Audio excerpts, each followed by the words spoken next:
नमस्कार, मैं अनिल और आप देख रहे हैं बीटीवी बिहार। अभी हमारी मौजूदगी दरभंगा जिला के अमीनगढ़ प्रखंड अंतर्गत अमीनगढ़ पीएचसी पर है और हमारे साथ एक व्यक्ति है जिनके साथ जो है कि कुछ मामला हुआ है। उस मामला की जानकारी इन्हीं से लेने का प्रयास करेंगे। ये अभी पीएचसी में एडमिट है और ये बताया जा रहा है कि इसका जो हालात है काफ़ी सीरियस है। आइए इनसे बात करने का प्रयास करते हैं। सर, क्या नाम है आपका?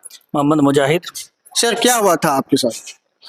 असल मेरा बिजली का एक मामला चल रहा था कि बिल को लेकर के, तो हमने एसडीओ जेई सबको एप्लीकेशन दिया था और लोक शिकायत में भी मैंने केस दायर किया था। कोई इसका जो है ना समाधान नहीं हुआ। लोक शिकायत में हमारे जो एसडीओ साहब इससे पूर्व थे, उन्होंने कहा कि आपका जो है मुझे 100 दिन का टाइम दीजिए, मैं आपका बिल सुधार करके दे दूंगा। लेकिन एसडीओ साहब का ट्रांसफ़र हो गया, वो ऐसे ही रह गया। फिर मैंने एसडीओ को भी बिल या एप्लीकेशन दिया, फिर जेई को भी दिया, लेकिन कोई सुधार नहीं हुआ। इस तरीके से जो है ना ये लोग आते रहे, कभी लाइनमैन आवे कि कुछ पैसा दे दिए नहीं तो बिजली काट देंगे, कभी कोई आवे कभी कोई आवे। इस तरीके से यानी बिजली विभाग का कोई ना कोई आदमी आता रहा। लेकिन कल के दिन जो है मैं स्कूल के ऑफिस में बैठा हुआ था, तो मैंने देखा कि एसडीओ जेई और जो लाइनमैन है डायरेक्ट मेरे आंगन में घुस गए। मैंने सीसीटीवी कैमरा में देखा कि भाई कौन लोग मेरे आंगन में घुसे। तो जब देखा तो वहाँ मीटर के पास सारे लोग खड़े हुए थे और उसके बाद मीटर को छेड़छाड़ किए, जो भी तार इधर से उधर निकाले। उसके बाद फिर मेरे स्कूल का निरीक्षण किया, इधर जो भी उनको चेक करना था वो ये। तो उन्होंने एक चीज़ कहा कि सर आपका जो है ना ये बिजली जो है ये जो है ना डोमेस्टिक है, कमर्शियल होना चाहिए, स्कूल में यूज़ कर रहे हैं। तो मैंने जब मैं यानी मेरे घर के नाम से साजदा परवीन के नाम से कनेक्शन था, उसी टाइम में मैंने एक एप्लीकेशन एसडीओ साहब को दिया था कि इस बिजली के इसको कनेक्शन को एक कमर्शियल कर दिया जाए और मेरे ट्रस्ट मुस्लिम वेलफेयर एजुकेशनल ट्रस्ट के नाम से कर दिया जाए। हमने उनको एप्लीकेशन दे दिया। हमने कहा कि चलिए नाम चेंज हो गया, मैंने निकाल करके मुझे अकाउंट खुलाना था, मैंने अकाउंट खुला लिया, जो भी काम मुझे करना था हमने कर लिया।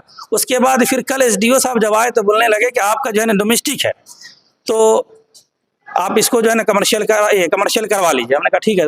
तो उन्होंने एक एप्लीकेशन मुझे लिखा, मुझसे सिग्नेचर करवाना चाहा एक एप्लीकेशन पे, तो मैंने उस पर सिग्नेचर नहीं किया। मैं एप्लीकेशन किस तरह का था सर? उसमें यही था कि मैं डोमेस्टिक को इस्तेमाल कर रहा हूँ स्कूल में, मुझे कमर्शियल होना चाहिए। वो अपना उल्लू सीधा करने के लिए वो मुझे सोचे कि सिग्नेचर कर देगा तो मेरा बेड़ा पार हो जाएगा। फिर उसके बाद हमने कहा सर हम सिग्नेचर नहीं करेंगे, वो चले गए यहाँ से। फिर आज जो है एक व्यक्ति जो उसका लाइनमैन है जेई का यानी हिमायू, वो मेरे यहाँ करीब 1 बजे के लमसम में वो पहुँचा है और उसी तरीके एप्लीकेशन लेकर के और मेरे ऊपर दबाव बना रहा था और मुझसे पैसा भी मांग रहा था। बोला था कि 50,000 रुपया दीजिए, हम आपका ये कमर्शियल करवा देते हैं। अभी वो लाइनमैन आपको कह रहा था? जी हाँ, लाइनमैन कह रहा था। उसके बाद फिर मैंने वहाँ से 2 एप्लीकेशन लिखा था, एक एसडीओ साहब के नाम, एक जेई साहब के नाम कि सर मैंने पूर्व में जो एप्लीकेशन दिया था तो मेरा डोमेस्टिक ही क्यों है, कमर्शियल क्यों नहीं हुआ, और मेरा नाम तो चेंज हुआ लेकिन कमर्शियल क्यों नहीं हुआ। ये तो विभाग की गलती है। अगर नहीं हुआ तो पुनः जो है ना इसको जो है ना फिर से कमर्शियल कर दिया जाए। वो उसके बाद मैं जाकर के बात ही कर रहा हूँ कि एसडीओ साहब मेरे चेहरा पे एक झापड़ मारे। आपने जेई साहब आप पे हाथ उठा? हाँ, जेई साहब हाथ उठाए। तो मेरे साथ जो एक लड़का था, हमने कहा भाई एक वीडियो बना लो। उसके बाद उन्होंने कहा ऑफिस में वीडियो बनाने का अलाउ नहीं है। क्यों बनाएगा वीडियो, कौन बनाएगा। उसके बाद बाहर में आने के बाद हिमायू मेरे ऊपर हाथ छोड़ा। फिर उसके बाद जो एक और लाइनमैन था, उसका मोटा था वहाँ पे, उसने भी हाथ छोड़ा। उसके बाद कितने लोग थे वहाँ पर? करीब 4-5 लोग थे। 4-5 लोग? जी। मेरा कपड़ा भी सर, मेरा कपड़ा है, दिखाएंगे। मेरा कपड़ा फाड़ दिया है और मेरे हेड्रोसिन में जो चोट लगी है अभी भी मैं उससे परेशान हूँ। मेरा अभी जो है ना यहाँ अलीनगर हॉस्पिटल जो है डीएमसीएच के लिए ट्रांसफर किया। मेरे सर में यहाँ देख लीजिए ये फुला हुआ है, मेरा सर फुला हुआ है, यहाँ सर पे मारा है, सीने पे मारा है। यानी उन लोगों ने 4-5 लोग, हमने वहाँ के ग्रामीण भी लोग देख रहे थे, जो लोग खड़े हुए थे रूपसपुर के, वो लोग ग्रामीण वहाँ खड़े होकर देख रहे हो, हल्ला कर रहे थे भाई क्यों मार रहे हो। तो इस तरह का घटना हुआ सर। अभी हम हॉस्पिटल में है। अब यहाँ से हम दरभंगा के लिए आप कितने लोग थे? आप जो गए थे कितने लोग थे? 2 लोग थे, एक हम थे और एक और लड़का बगल ही का लड़का था। वो मोबाइल भी नहीं ले गया था। उसके बाद जो मेरा मोबाइल और जो मेरा दस्तावेज था पेपर जो है, जो पहले का प्रूफ है, वो एप्लीकेशन मांग रहा था कि आप जो पहले दिए वो एप्लीकेशन दिए, जो आप इधर उधर दिए। हम कहा भाई कोई एप्लीकेशन नहीं। लेकिन जब मेरा केस कोर्ट में दायर हो गया, उपभोक्ता केंद्र में हो गया, तो आपके पास सारा प्रूफ हम कोर्ट में आपको देंगे। अभी हम सर लेकिन एक प्रश्न यहाँ पे खड़ी होती है, जब आपने कोर्ट में केस दायर किया, कंज्यूमर कोर्ट में किया या व्यवहार न्यायालय में केस किया, तो कोर्ट की काम था उस पर फटकार लगाना या उससे जवाब पूछना, लेकिन आप आज क्यों गए थे? तो हमने इसलिए कल ही हमको एसडीओ साहब बोले थे कि आप एक एप्लीकेशन दीजिए, ठीक है, तभी आपका कमर्शियल होगा, ठीक है।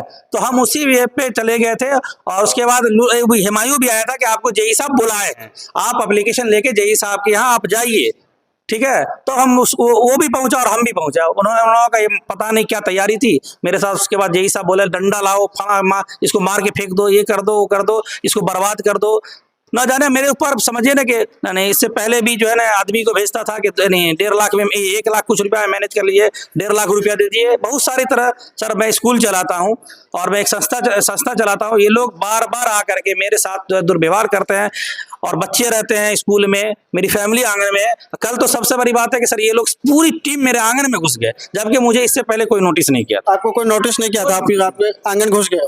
कोई नोटिस नहीं किया था, विदाउट इन्फॉर्मेशन? Without information. मैं सीसीटीवी कैमरा में देखा। अच्छा सर, आपके साथ जब ये मामला हुआ अभी तक आपने क्या क्या किया, उसके ऊपर एफआईआर किया?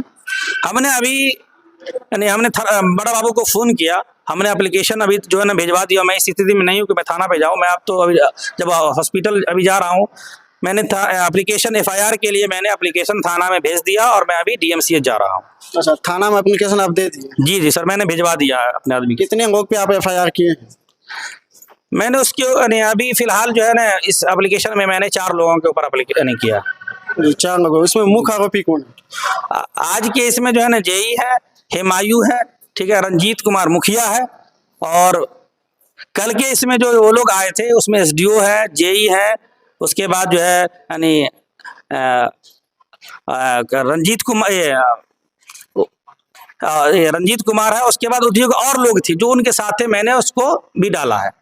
जी। अच्छा, ये मामला जो आपका डोमेस्टिक से कमर्शियल का मामला कब से चल रहा है? पहली बार जो है आप जो है कि कोर्ट में केस इसका कब दायर किए? सर हमको तो कल पता चला, ठीक है, हमको ये नहीं मालूम है कि मेरा डोमेस्टिक से कमर्शियल हुआ, ठीक है। मैंने उस टाइम एप्लीकेशन दे दिया, सारी चीज़ दी। जब चेंज हुआ, साजदा परवीन के नाम से मुस्लिम वेलफेयर एजुकेशनल ट्रस्ट का हुआ, जब ट्रस्ट के नाम से हुआ तो समझिए कमर्शियल होना ही चाहिए था, और मैंने एप्लीकेशन भी दिया।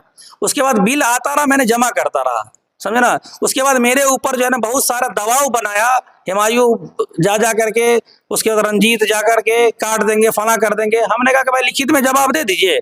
हमने उनसे एक ही चीज़ मांगा कि सर अगर मेरी गलती से बिजली का बिल अगर ज़्यादा आया है तो लिखित में दे दीजिए, मैं जमा करता रहा। अगर विभाग की गलती से आया है, अगर कोई ऐसा एक्ट है कि विभाग गलती करे और उपभोक्ता उसका खमियाजा भरपाई करे, तो आप लिखित में दे दीजिए, हम भर देंगे, कोई दिक्कत नहीं है। लेकिन मसला कि वो लोग कह रहे हैं कि मैं क्यों लिख के दूंगा, ये बिजली सरकारी नहीं है, ये प्राइवेट है। तो हमने कहा कि सर अगर प्राइवेट है तो ये निगम के अंदर में आता ना। जब निगम के अंदर में आता, आप हिंदुस्तान के कानून से बढ़ के थोड़े आपका कंपनी या प्राइवेट रहे कुछ भी रहे, आपको तो कहीं ना कहीं तो आपकी सरकार जो आपको नॉर्म्स दी है उसके अंदर में काम करना। जी सर, आज जो मामला हुई आपको कहाँ कहाँ चोट आया?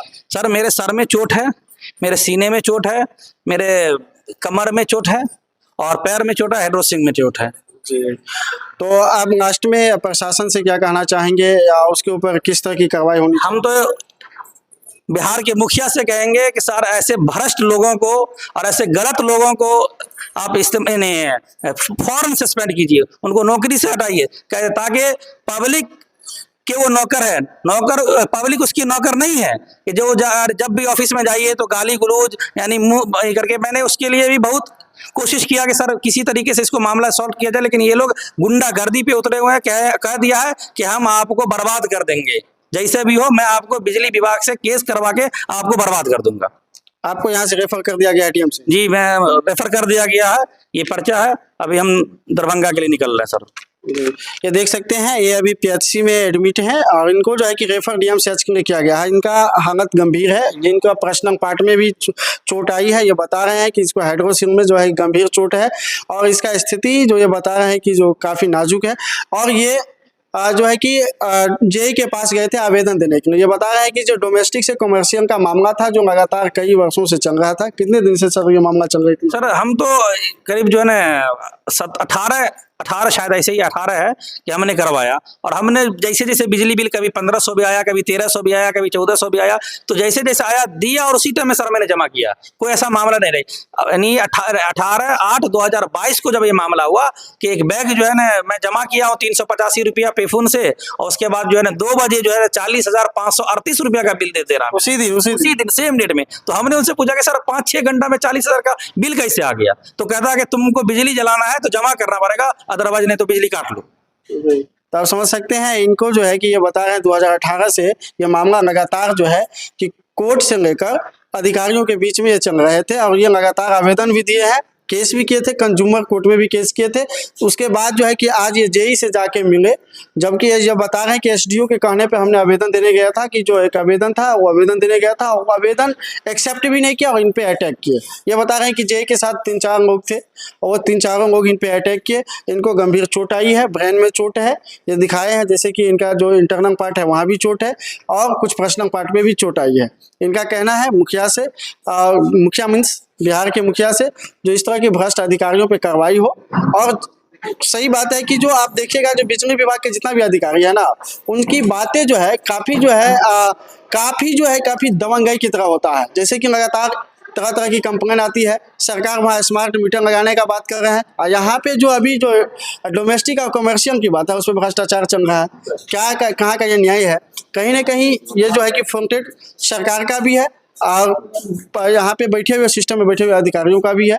उन लोगों को सोचना चाहिए, और इस तरह के जो शिक्षाविद लोग हैं, जो शिक्षा से जुड़े हुए हैं, बच्चे को एजुकेशन दे रहे हैं, और स्कूल का एक संचालक है, एक स्कूल के संचालक हैं, और उनके साथ इस तरह से होता है। एक पढ़े लिखे आदमी के साथ जब ऐसा हो सकता है, इस तरह का दुर्व्यवहार हो सकता है, तो आप सोच सकते हैं कि एक मूर्ख और अनपढ़ के साथ कैसा वो अधिकारी जो बैठे हुए हैं सिस्टम में, वो अधिकारी किस तरह का व्यवहार करते होंगे। तो इसलिए कार्रवाई होनी चाहिए उन पे, और कड़ी कार्रवाई होनी चाहिए। इसके लिए आप लोग क्या कहना चाहते हैं इस तरह के दबंगाई अधिकारियों के लिए, इस तरह के दबंगाई अधिकारी जो बैठे हुए हैं बिजली विभाग में, उनके लिए कमेंट सेक्शन आप लोगों के लिए खुला है, कमेंट सेक्शन में जरूर बताएं, और इस वीडियो को इतना शेयर करें कि जो चैन का नींद सोए हुए जो वरिष्ठ लोग हैं उनको पास तक पहुँचा, उस पर उचित कार्रवाई हो। धन्यवाद। आप देख रहे हैं BTV बिहार।